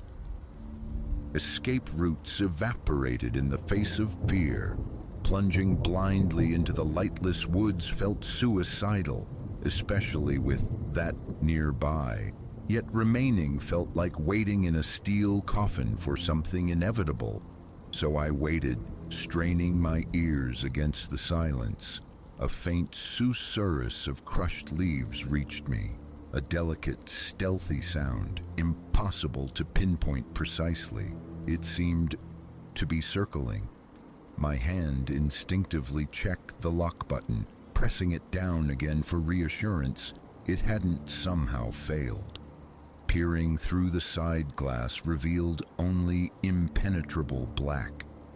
I pressed my ear against the cold metal of the door, straining to track the source of the sound. Silence fell once more, heavy and expectant. Another stab of the headlight switch, aimed not ahead, but towards its original position near the pines. Empty space greeted the beams. A frantic turn of the steering wheel swung the weak shafts of light slightly leftward. There, partially obscured by tangled shrubbery just off the track's edge, it stood, watching, lights off. Violent tremors racked my body now, uncontrollable shivers. Sweat slicked my palms. The frantic throb of my own pulse hammered in my throat, a desperate beat. I fought for steady breaths, a losing battle against the rising panic. My eyes remained fixed on the darkness where it lurked, willing it to vanish, seeing only the chilling imprint of its form against my retinas. Thus unfolded the hours, a slow torment measured in heartbeats and shadows. Midnight approached and passed, announced by the phone's indifferent glow. Another futile attempt on the ignition yielded only weaker clicks. The battery was clearly fading, its lifeblood draining away. The headlights, when I dared use them, cast increasingly feeble beams into the gloom. I began conserving power, enduring longer stretches of pure darkness, punctuated by terrifying, illuminated glimpses. The entity, always present, always near the perimeter of the light, never quite approaching the vehicle, content it seemed to simply be there, a silent witness to my plight. Hunger gnawed, a hollow ache in my stomach, no provisions, save for a half-empty bottle of water unearthed from the glove compartment, which I rationed sparingly, the lukewarm liquid barely moistening my dry throat. My fingers closed around a small torch in the center console. Its weak beam felt like a pathetic ward against the oppressive night. A fleeting burst from the dome light revealed the mundane contents of my prison. A discarded jacket draped over the passenger seat, the crumpled remains of a snack bag underfoot, a folded umbrella, my briefcase filled with irrelevant papers, nothing remotely resembling a weapon or aid. Darkness reclaimed the interior, the quiet pressed down, thick and viscous, Then a distinct rustle, startlingly close, perhaps mere feet from the car's metal skin. My small torch beam, directed outwards, dissolved feebly a short distance from the glass, revealing nothing of the sound's source in the Stygian dark. A desperate gambit formed in my oxygen-starved brain. I jabbed the center of the steering wheel, a short, sharp bleat from the horn shattering the silence. I held my breath, listening intently. Silence answered. Again I pressed, holding it longer this time, a more sustained, mournful cry echoing through the trees. Abruptly, a rapid scrabbling of footsteps on leaf litter erupted, receding quickly into the deeper timberland. Had I startled it? A fragile tendril of relief unfurled within me, tentative and weak. Perhaps it had fled, unnerved by the sudden aggressive noise. After several tense minutes, I sounded the horn once more. Only silence replied. No answering movement disturbed the stillness. My frantic heartbeat began to steady fractionally. Perhaps 15 minutes later, emboldened by the quiet, I swept the weak torch beam across the nearby tree line. Empty shadows stared back. Again, I scanned the perimeter. Nothing. Hope flickered brighter. Maybe it was truly gone. The thought of exiting the car, trying the engine again in the faint hope of a miracle, even attempting to push the vehicle surfaced. But caution, deeply ingrained now, held me captive. Better to wait. Time crawled onward. The phone glowed 2 a.m. Suddenly, the sharp crack of a breaking twig shattered the quiet, perilously close to the driver's side. My hand flew to the torch, thumbing it on, beam directed towards the sound. It stood there, closer than ever, almost touching the roadside bushes, its form starkly visible in the inadequate light. The smooth, vacant oval of its head, a defined torso, unnaturally long arms hanging limply at its sides. Utterly motionless, save for a slight, almost curious tilt of its blank head, as if contemplating the light source. My throat constricted. A strangled whisper escaped, barely audible even to myself. What do you want? The silence remained absolute, offering no answer, no explanation. I killed the torch beam, unable to bear the sight any longer. My forehead rested against the cool plastic of the steering wheel, inhaling the car's stale, recycled air, heavy now with the scent of my own fear. Doors still locked, a fact I checked again by reflex. A faint, dry scraping noise commenced near the front bumper, like coarse fabric dragging on dirt or gravel. I lifted my head, peering into the near-total blackness beyond the windshield, discerning only vague arboreal shapes against the slightly less black sky. Another tentative tap on the horn yielded no audible retreat this time. Silence stretched, taut and menacing. Then, from directly overhead, a soft, distinct thump on the car roof. A single impact. Every muscle in my body seized, locking into rigid paralysis. I instinctively aimed the feeble torch upwards, uselessly illuminating the stained fabric of the headliner. Frozen, I listened, every nerve ending screaming, waiting for what might come next. Panic surged, a cold wave I fought desperately to suppress.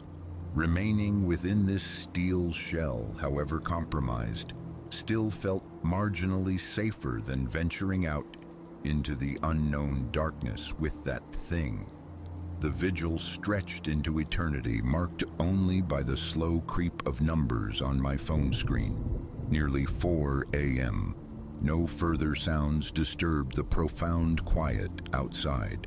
Exhaustion weighed heavily on my eyelids, demanding surrender, yet adrenaline and primal terror kept me anchored to jittery wakefulness, each involuntary nod forward snapping me back to high alert. Then, subtly, around 5 a.m., a perceptible shift in the quality of the darkness. The absolute black yielded, softening at the edges. The eastern sky held the barest promise of gray, a fragile dilution of the night. Trees resolved from monolithic darkness into complex silhouettes against the lightening backdrop. Details emerged slowly: the curve of the hood, the faint glint of the side mirror, the intricate lace of branches overhead. My eyes scanned the immediate vicinity with painstaking care, hope warring with dread. The presence was gone. With the burgeoning light lending a desperate courage, I risked it. The lock clicked softly as I eased the door open, stepping out onto the damp earth, the useless torch now clutched like a makeshift truncheon, my legs stiff and protesting from hours of tension, supported me as I scanned the clearing, turning a full circle, eyes wide. Nothing. Silence, but for the tentative, hopeful chirping of awakening birds somewhere in the canopy. I fumbled with the trunk release, retrieving the heavy tire iron, its cold, solid weight a small, inadequate comfort in my trembling hand. No point trying the engine again. Its silence felt final. Walking back was the only way. I set off down the dirt track, retracing my ill-fated route, each step deliberate, my head constantly swiveling to check behind me. The tire iron held ready. The soft ground bore only my own tread marks. No sign of my silent watcher lingered. An hour passed, perhaps longer, under the strengthening golden sun before the blessed sight of the main road emerged through the trees. I stumbled onto the hard shoulder of the asphalt, lungs burning, relief washing over me in a dizzying, nauseating wave. Still no phone signal, but the familiar sight of the road felt like salvation. I began walking along the shoulder, casting frequent anxious glances back towards the dense, inscrutable wall of trees bordering the road.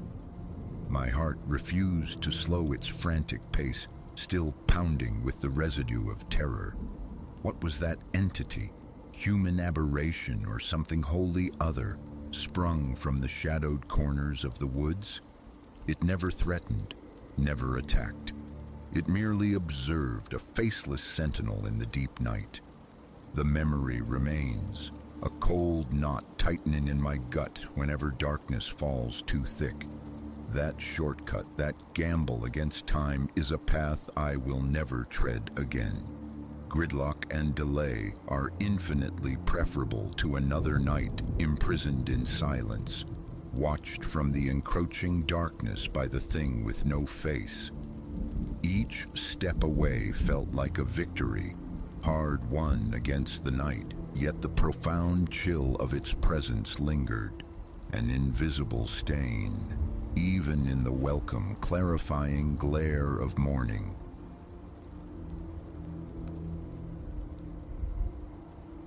A sharp fracture of wood, a twig underfoot, shattered the evening's fragile calm. I froze, the marshmallow impaled on my stick, hovering, forgotten, above the campfire's hypnotic dance. Around me, the woods, benevolent sanctuaries under the afternoon sun, had drawn tight with twilight, transforming into a labyrinth of grasping shadows and watchful silhouettes. Breath held captive in my chest. I strained my ears against the fire's cheerful crackle. There it was again, a footfall, then another, a cadence too rhythmic, too weighted with intent for any four-legged creature of the wood. Solitude had been the lure, an escape sought from the city's relentless clamor. Now, as a cold vine of dread coiled around my ribs, the starkness of my isolation pressed in. Deliberately, I lowered the stick, my fingers closing around the cool metal of the flashlight nearby. Its cone of artificial daylight sliced into the thickening gloom, painting the dense tapestry of undergrowth at the clearing's edge. Phantoms writhed between the boles, and in one heart-stopping instant, I perceived a flicker of motion, a fleeting density coalescing and dissolving behind the broad trunk of an ancient oak. "Hello?" The word escaped, thin and reedy, and I loathed the tremor that betrayed my fraying composure. "Is anyone out there?" Only silence responded, embroidered by the sigh of an evening breeze through the high leaves. I rose, my limbs feeling unsteady, disconnected. Imagination, perhaps. Solitude playing tricks, breeding phantoms in the periphery. Then, irrefutably, I saw it. Movement, sudden and definite, just beyond the halo of my light. My heart vaulted against my ribs. A dark shape slipped between trees, hugging the deeper shadows. The ancient imperative screamed, "Flee!" With frantic haste, I scattered the fire's embers, plunging the campsite into abrupt, disorienting blackness. Guided only by the flashlight's erratic beam, I fumbled, grabbing my rucksack, stuffing essentials. Canteen, a pouch of nuts, the folded map within its canvas maw. The footsteps behind gained confidence, discarding stealth. Discovery was complete, the hunt now overt. They were closing in. Abandoning the tent, the sleeping bag, the remnants of my temporary haven, I plunged into the trees. The flashlight beam jigged frantically ahead, a manic guide. Lashing twigs scored my cheeks. Gnarled roots clawed at my ankles. Fear, raw and potent, fueled my flight deeper into the trackless forest. Time dissolved, minutes stretched into an eternity before sheer exhaustion forced me to halt, gasping, leaning against the rough bark of a pine. I tried to gather my bearings, to impose order on the chaos. Panic had steered me, erasing the mental map, leaving me adrift in a sea of indistinguishable trees. The brutal truth struck. I was utterly, terrifyingly lost. My hand groped inside the rucksack for the map, the compass, but my frantic packing had been fatally incomplete. The guides, the tools of orientation, remained by the dead fire. My phone, a useless brick of glass and metal, displayed no signal, its lifeblood bleeding away with mocking slowness. Nearby, a twig snapped with startling clarity. A choked sound caught in my throat. They were still behind me. Impossible. How could they navigate this blackness with such unerring precision? I bolted again, heedless now of the noise I generated. My pursuer, it seemed, needed no trail of breadcrumbs. My lungs burned, muscles screamed protest, but terror was a relentless master. Suddenly the earth betrayed me, dissolving into emptiness beneath my feet. I tumbled a dizzying cascade down a steep incline, a blur of leaves and stinging impacts landing in a heap at the bottom, breath violently expelled. For a moment I lay stunned, fighting for air. Then I heard it, above, the measured descent, the careful placement of feet on the treacherous slope. Panic lent an unnatural strength. Pain screamed from my ankle, but I ignored it, lurching upright and stumbling forward. The trees parted unexpectedly, revealing a small amphitheater open to the cosmos, pinpricked with distant, indifferent stars. In another reality, the vista might have stolen my breath with its beauty. My flashlight sputtered a final, desperate pulse, then surrendered to the void, plunging me into near absolute darkness. A sharp report from the clearing's perimeter, another broken branch. I spun, eyes straining, pupils wide in the faint starlight. Against the deeper ink of the forest, a form materialized, stark and upright. My voice, ragged with exertion and dread, tore through the quiet. "What is it you want?" The figure advanced a step. Resonance answered, low and steady. "Your attention. Simply, that you listen." I retreated, hands instinctively raised. "Stay away, I'm armed." A hollow threat, born of desperation. The man, his shape now undeniably male, paused. "No," he countered, his tone almost disconcertingly gentle. "You possess no weapon. You left everything of consequence at your camp, including this." He raised an object, catching a glint of starlight, my own sheath knife abandoned in haste. A sickening lurch deep inside me. He had been there, searched my belongings. How long had he watched? "Who are you?" I demanded, forcing steadiness into my voice. "Why are you doing this?" He moved closer still. I could discern more now. A solid frame, clad in garments that drank the meager starlight. Features remained lost to shadow beneath a cap's brim and a thick beard. "My identity is secondary," he stated, his voice unnervingly calm. "What matters is your presence here, Alara." The ground seemed to drop away again. He knew my name. The forest seemed to tilt around me. "How do you know who—" The question died unfinished. He anticipated it. "How do I know who you are?" "I know a great deal, Alara. I know what, or perhaps who, compelled you to seek these woods." As the image of Marcus, sharp and accusing, flashed through my mind, the man preemptively shook his head. "Your former husband has no part in this, if that is your suspicion. Contrary to your fear, I am here to offer aid." Aid? The laugh that escaped me was brittle, bordering on unhinged. "This is your method, terrorizing me through the wilderness under the cloak of night?"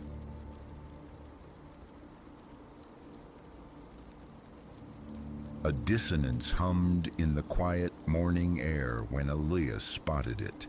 That old, fog-shrouded landscape photograph resting upon his kitchen counter. He knew with unshakable certainty he'd secured it within its album the previous night. Always it resided in the second pocket of the third leaf. Loose photographs were anathema to his sense of order. The image itself possessed a stark, unassuming charm. A procession of slender trees crowning a low hill. Background swallowed by dense vapor.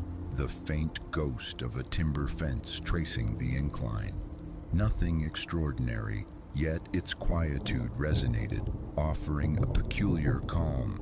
Seeing it displaced sent a ripple through the ordinary. Elias remembers standing there, knuckles rubbing sleep from his eyes, attempting to dredge up some memory of having moved it himself. A faint unease prickled, but he dismissed it, perhaps a late-night browse through the album, forgotten in fatigue. He retrieved the print, slotted it back into its designated sheath, and let the anomaly dissolve into the routines of the day. That was merely the overture. In the succeeding days, subtle disturbances began to orbit his daily existence, invariably leading back to that singular photograph. Once, preparing for bed, he folded back the sheets to find it nestled beneath his pillow. He stood frozen, cotton cool against his knuckles, gaze fixed upon the muted scene. A constriction seized his chest. A quick check of the desk drawer confirmed his suspicion. The album's slot gaped, empty. The truly unsettling part: no recollection surfaced of opening the album, let alone handling the photo. Confusion washed over him, a disorienting wave. With a forced shrug, Elias returned the print to its place and courted sleep. Several days hence, it materialized again, affixed with a small square of adhesive tape to his living room window pane. He'd returned from the office late that afternoon, the jangle of keys still echoing as he dropped them onto the coffee table, only to be arrested by the sight. The photograph faced outward, a silent sentinel gazing into the street, as if positioned for an unseen audience. A distinct chill traced the nape of his neck. His gaze swept the apartment, nothing else disturbed, no sign of intrusion. The absurd notion of sleepwalking flickered through his mind. He felt foolish entertaining it, yet no other rationale presented itself. Carefully, he peeled away the tape, the photograph yielding reluctantly, and restored it once more to the album secreted in his desk. Sleep offered little refuge that night. He surfaced repeatedly, skin slick with sweat, adrift in a sea of anxiety. Dreams plagued him, transporting him into the very field depicted in the photograph, yet imbued with an unnerving chill, the air thick with dampness. A persistent sense of presence lingered just behind him, unseen but palpable. Each time he risked a backward glance, only impenetrable gray fog met his eyes. He'd wake with a strangled gasp, chest painfully tight, hands trembling uncontrollably. Fumbling for the bedside lamp, he drank water, forcing measured breaths, whispering reassurances that it was only a dream, a mere phantasm of the subconscious. Morning light brought resolve. Elias decided a meticulous examination was in order. He laid the photograph upon his desk, bathed in the stark glow of a task lamp, scrutinizing every fiber of the paper. The reverse remained blank, unmarked. The obverse held the familiar composition, yet something was altered. One gaunt tree seemed subtly askew, canted slightly leftward from its previous position. The fence, too, bore a change. A distinct splintered slat marred one section, a detail previously absent.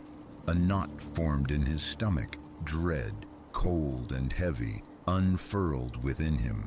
He massaged his temples, rising abruptly, trying to shake off the clinging disquiet before heading to work, determined to bury the incident beneath spreadsheets and client communications.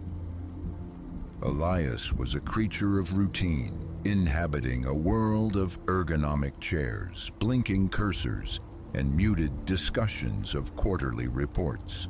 But his focus fractured. He found himself compulsively checking his phone during lulls, possessed by the illogical expectation of some notification, some cryptic message pertaining to the photograph. By late afternoon, a throbbing headache had taken root behind his eyes.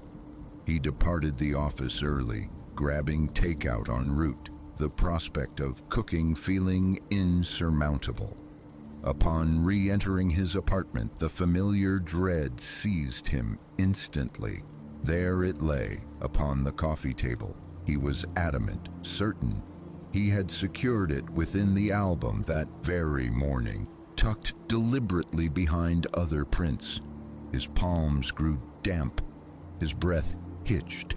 Setting the food carton on the kitchen counter, he approached the table with hesitant steps, eyes scanning the room. The locks on the door and windows remained secure. A prickling sensation crawled over his arms, his chest feeling unnaturally weighted. He stared down at the photograph. The mist appeared denser now, more opaque. The tree line had subtly rearranged itself, the central trunk seeming to have migrated fractionally towards the right. The fence bore fresh signs of decay, hairline cracks spiderwebbing across the wood. And then he saw it. A shadow, amorphous and deep, stretched across the foreground, hinting at a shape he couldn't quite decipher. A jolt, sharp and electric, shot through him. Panic. With a swift movement, he flipped the photo face down on the table. He retreated to the kitchen to eat, though hunger had utterly deserted him. Later, he attempted television, seeking distraction in the flickering screen, but concentration proved elusive. His gaze kept straying towards the coffee table, towards the upturned square of paper. He visualized it turning over slowly, impossibly, of its own accord. His heart hammered against his ribs. A travelogue showcasing sun-drenched vistas failed to hold his attention. Defeated, he switched off the set and retreated to his bedroom, lying rigid in the dark, eyes fixed on the unseen ceiling. Sleep eventually claimed him near midnight, a shallow, uneasy surrender. Another dream descended. He stood again within the fog-bound field. The trees loomed like ancient sentinels, the fence now visibly fractured in multiple places. The ground beneath his bare feet felt unnervingly cold. To his left, a faint, persistent rustling disturbed the silence. He kept turning, head whipping back and forth, trying to pinpoint the source. A shape flickered at the edge of vision, indistinct within the swirling mist. Large, ill-defined. A primal urge to flee propelled him forward, walking faster than breaking into a run. The fog pressed close, suffocating. His throat constricted. He tried to shout, to cry out, but only silence emerged.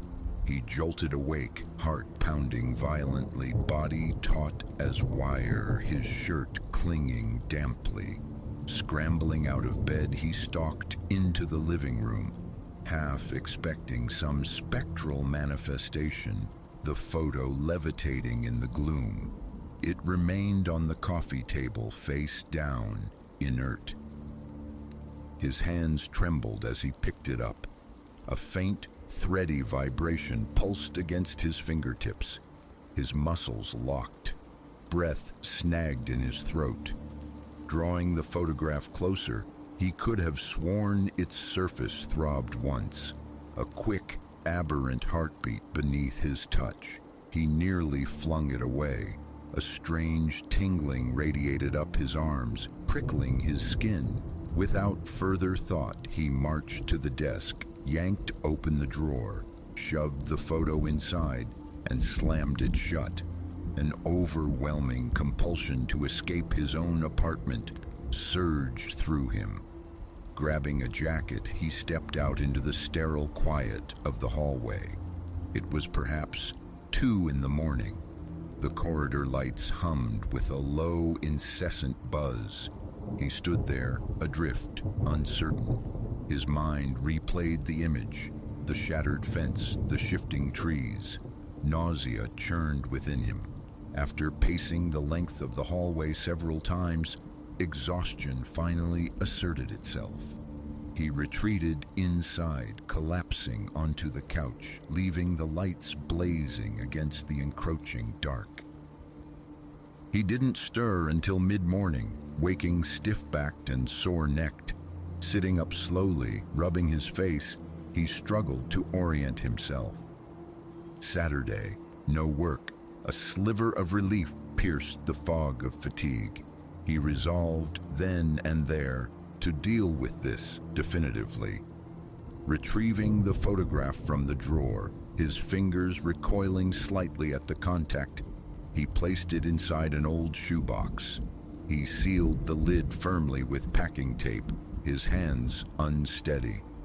The box was then consigned to the depths of the spare room closet, buried behind a barricade of blankets and forgotten magazines. The plan was containment, not destruction. Some irrational fear stayed his hand from outright annihilation, a worry that such an act might provoke something worse. He forced the thought away, shut the closet door firmly, and attempted to reclaim his day. For several hours, an illusion of peace settled. Laundry was done, a simple breakfast consumed, a movie flickered unwatched on the screen. His frayed nerves began to knit themselves back together. Perhaps he allowed himself to hope it was finished. But as evening bled into the sky, the familiar unease returned, insidious and cold. Gooseflesh pebbled his arms, his forehead felt clammy. With mounting trepidation, he went to the spare room. The closet door remained closed. He pulled it open. The shoebox sat where he'd left it, yet the tape sealing the lid was inexplicably loosened, peeling away at the edges. A frantic pulse hammered in his temples. He lifted the box, lighter than it should be, and opened it. Empty. The photograph was gone. The box slipped from his grasp, thudding softly on the carpet as he staggered back, heart slamming against his ribs, legs suddenly weak. He retreated from the room, eyes darting wildly, scanning every surface. He searched the hallway, his bedroom, the bathroom, even peering beneath the bed, his mind scrambling for a logical explanation that refused to form. It was simply absent. His thoughts raced, chaotic and sharp. He sank onto the couch, breathing raggedly, staring blankly at the opposite wall. His phone lay nearby, a useless brick. Who could he call? What could he possibly say? Minutes stretched into an eternity before the need for water drove him to his feet. His throat parched and raw. Entering the kitchen, his gaze fell upon the refrigerator door, and there it was, held fast by a simple magnet. His pulse roared in his ears. He approached with the caution of someone nearing a venomous snake, palms icy. The image had transformed yet again. The fence now lay in near total ruin. The shadows pooling beneath the trees had gained substance, their rough outlines coalescing into shapes disturbingly reminiscent of huddled figures. Tension clamped down on his shoulders. His breathing grew shallow and rapid. Hesitantly, he reached out, his fingertip brushing the surface. It felt distinctly warm to the touch, and for a fleeting instant, he perceived that faint, rhythmic throb, like a slow, submerged beat. He snatched his hand back. A moment later, the warmth dissipated, the paper returning to its normal, cool temperature. Without conscious thought, Elias plucked the photo from the fridge, shoved it deep into his jacket pocket, and walked out of the apartment. He climbed into his car and drove, directionless, propelled solely by the desperate need for distance. The streets were sparsely populated beneath an overcast sky, the streetlights casting a sallow, weary glow. He eventually found himself in a deserted parking lot behind a strip of closed retail stores. His hands shook on the steering wheel as he cut the engine. He stared at the glove compartment, fighting the magnetic pull to look at the photograph again, yet knowing he must. He drew it from his pocket. The scene remained as it was in the kitchen. The ruined fence, the ominous shadow figures clustered near the trees.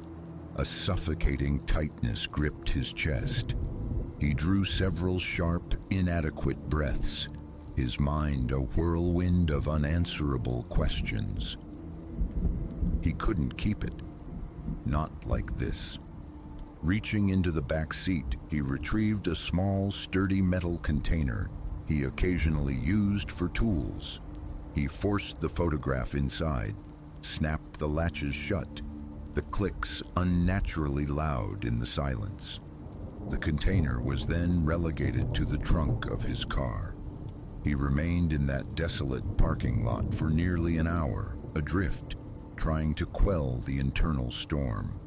Sipping lukewarm water from a bottle, he stared out at the empty asphalt, the silence pressing in. Eventually, he drove to a nearby park, seeking solace in open space. It was nearly deserted. A few joggers passed in the distance, but Elias kept to himself, sinking onto a bench, scrolling absently through his phone. The feeling of being watched persisted, a prickling awareness at his back. His shoulders ached. His mouth felt perpetually dry. He kept hearing the phantom rustle of leaves, though the air hung still and heavy. Returning home later that evening, he was immediately struck by an unusual chill in the living room air. He checked the thermostat. It registered the normal setting, yet the atmosphere felt icy, clinging to his skin. The night passed in a state of exhausting hypervigilance. Sleep remained elusive, his nerves stretched taut. Around 3 a.m, a flicker of movement in the periphery of the hallway sent him bolting upright, pulse hammering in his ears. He flooded the apartment with light. The hallway stood empty. A frantic check of the kitchen, the spare room, the bathroom yielded nothing. It was just his imagination, he told himself fiercely, over and over. For several days thereafter, the photograph did not reappear within the apartment. A fragile sense of relief began to bloom. The vivid nightmares ceased. The constant knot of anxiety loosened, though it never fully dissolved. He allowed himself to believe it might finally be over, that the object was truly contained, locked away in the metal box, confined to the trunk of his car. He left it there, driving around with his hidden burden, trying desperately to forget its presence. Then, one afternoon, parked in his usual spot in the building's lot, he decided to check. He popped the trunk, a familiar dread tightening his chest as he lifted the lid. The metal container sat exactly where he'd left it. Heart rate accelerating, he carefully unlatched it. Inside, there was nothing. The photograph was gone. A visceral shock coursed through him like a physical blow. He slammed the trunk lid shut and stumbled back from the car, scanning the quiet street. Empty, his legs trembled as he made his way towards the apartment building entrance. Keys fumbled against the lock, his breath coming in ragged bursts. He pushed the door open and stepped into the waiting silence. Lights on. His gaze snagged on the desk across the room. The photo album lay slightly ajar. He moved towards it, feet heavy as lead. With trembling fingers, he flipped through the pages. There, nestled securely in the second slot of the third leaf, rested the foggy landscape photograph. It was back in its designated place. But the scene... The fence was now utterly demolished, reduced to splinters. The shadows by the trees had merged into a single dense, impenetrable mass, a collective entity lurking in the gloom. His entire body locked rigid. He pressed a hand to his forehead, drawing a long, shuddering breath. Standing there in the oppressive quiet of his living room, album clutched in his hand, he could feel it. that faint, steady pulse emanating from the photograph, a rhythm that seemed to mirror the frantic beating of his own heart. His neck muscles were cords of tension. His back throbbed with accumulated stress. There were no more ideas, no more strategies. He stared helplessly at the shifting details within the frame, the obliterated fence, the coalescing shapes among the trees, the suffocating mist that seemed to bleed outwards with every glance. Trapped. He felt irrevocably trapped within walls that offered no sanctuary, tethered to an object whose influence was inescapable. He saw no path forward, no exit. Elias just stood there, breathing hard, waiting for whatever came next.